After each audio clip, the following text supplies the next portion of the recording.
बात को सत्य मान रहे हैं, तो यह बात हम लोगों को बताने की जरूरत है कि आज जो लोग काम कर रहे हैं वो हमारे वंशज के विरोध में है, हमारे महापुरुषों के विरोध में है।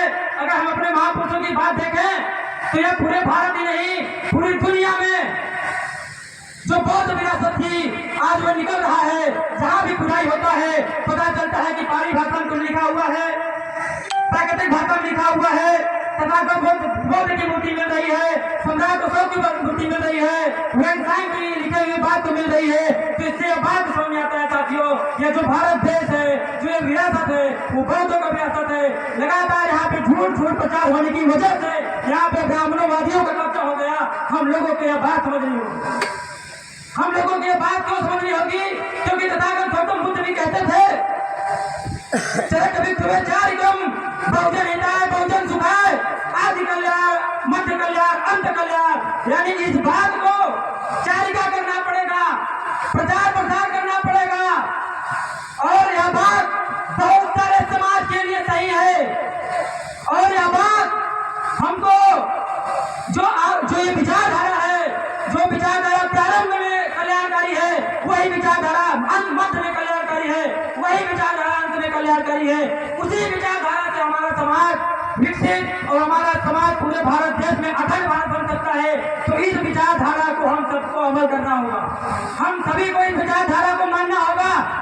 अगर आज इस विचारधारा को मानते हैं तो हमारा देश जो हम इतिहास में पढ़ते हैं, केवल हम उसको हम केवल इतिहास में पढ़ते हैं कि यह जो भारत देश था सोने की चिड़िया था, वो देश आज सोने की चिड़िया बन सकती है साथियों, अगर इस विचारधारा को हम अमल करने की बात करते हैं तो।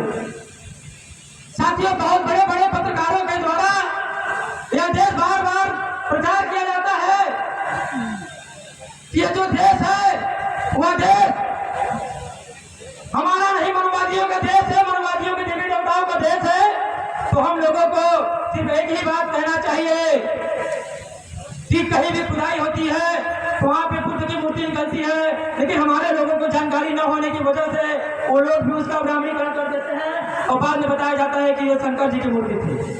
तो साथियों, यह इस सब बात हम लोगों को ध्यानपूर्वक समझना होगा और समय का बहुत कम है, इसी वजह से मैं अपनी बात को बहुत ज्यादा आप लोगों के बीच नहीं रखना चाहता। सिर्फ इतनी बात कहना चाहता हूँ कि इस देश में क्रांति अगर हो सकती है तो विद्यार्थी युवा छात्र ही कर सकता है।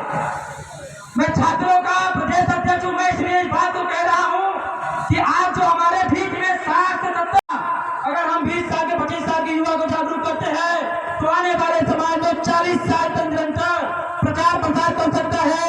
जैसा गौतम बुद्ध कहते हैं, उन्होंने 90 साल तक लगातार नित्य रोज प्रचार प्रसार किए। उस रोज प्रचार प्रसार की वजह से क्या हुआ कि सम्राट चंद्रगुप्त मौर्य, बिंदुसार, सम्राट अशोक के उन लोगों का 10-10 शासन चला। क्यों? क्योंकि विचार परिवर्तन हुआ। कुछ करने की जरूरत नहीं है, सिर्फ विचार परिवर्तन करने की जरूरत है। आप लोग विचार परिवर्तन करेंगे, यह क्रांति होगी, यह देश फिर से फूट में होगा। आप लोग इस बात को अमल करेंगे और 20 अक्टूबर को हम लोगों का, छात्रों का, नौजवानों का इलाहाबाद में कार्यक्रम है, जहाँ पे भंते जी का कार्यक्रम सरदार पटेल सभा संस्थान में है 27 तारीख को, वहाँ पे 20 तारीख को है। आप सभी छात्र युवा बेरोजगार छात्र वहाँ पहुँचेंगे। इसी और आशा के विश्वास के साथ यहाँ मुझे बोलने का अवसर मिला।